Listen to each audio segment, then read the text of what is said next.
Get multiple return values from Numba Vectorize. I am wondering if it is possible to get multiple return values from a function compiled with Numba.Vectorize.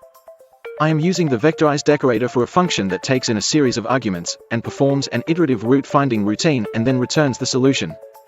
The Vectorize functions works perfectly because all of the arguments and the returned result are all the same dimension.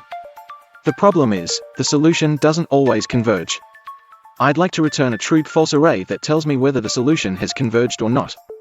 I realize this can be achieved with Vectorize, but the scalar syntax of Vectorize is nice, and since all of my arrays are the same dimension, it seems silly to need to bring in Vectorize.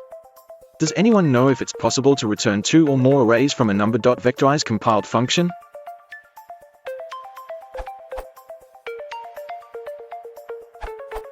The quick answer is of course, no. From the Numba docs? While Numba.Vectorize will produce a simple ufunctors core functionality, the function you are decorating operates on scalar operands and returns a scalar value.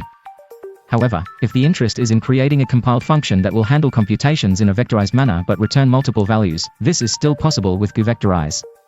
In the below example, a function signature is defined with only one dimension in the signature, but it will happily operate on the entire array if it is multidimensional.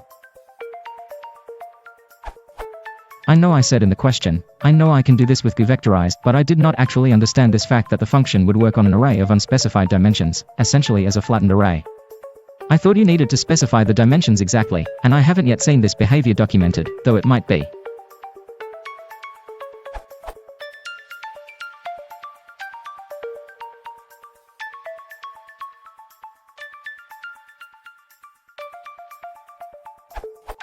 Prints.